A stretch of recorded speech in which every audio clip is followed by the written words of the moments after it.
കണക്കും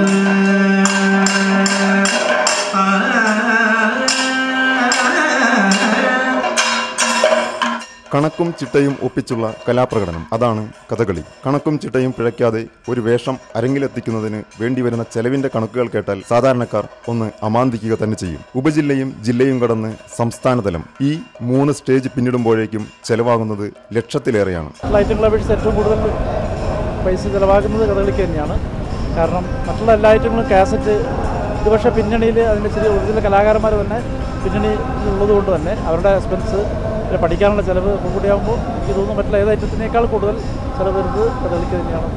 ചുട്ടി മുതൽ പാട്ടുവരെ കഥകളിയിലെല്ലാം ലൈവാണ്. റെഡിമെയ്ഡോ റെക്കോർഡിങ്ങോ ഒന്നുമില്ല. കഥകളിയുടെ വേഷവിധാനങ്ങൾ അഥവാ കളിയോഗം വാടകയ്ക്കെടുക്കണം. കഥകളി എന്ന് പറയുമ്പോഴത്തേക്ക് അതിന് നല്ല ഭീമമായ ചിലവ് തന്നെ വരും. നൃത്തത്തിനെക്കാട്ടിൽ കൂടുതൽ ചിലവ് കഥകളിക്ക് ഉണ്ടാകുന്നുണ്ട്. മത്സരം 15 മിനിറ്റ് നേരമേ ഉള്ളുവെങ്കിലും ചുട്ടിക്ക് 4 മണിക്കൂറിൽ കുറയാതെ വേണം. അതുകൊണ്ട് തന്നെ ചുട്ടിയിടുന്നവർക്ക് പ്രതിഫലത്തുക ഉയരും. പിന്നെ മേളക്കാർ, പാട്ടുകാർ, മിക്കവാറും പ്രൊഫഷണൽ കലാകാരന്മാരായിരിക്കും ഇവർ. മറ്റു കളികൾ ഒഴിവാക്കിയാണ് ഇവർ കുട്ടികളോടൊപ്പം വരുന്നത്. കലോത്സവമായതുകൊണ്ട് പ്രതിഫലത്തുക കുറയില്ലെന്നർത്ഥം. ഒരിക്കൽ വരേണ്യകല എന്ന ആക്ഷേപത്തിന് വിധേയമായ കലാരൂപമാണ് കഥകളി. അതിപ്പോഴും അങ്ങനെ തന്നെയാണോ?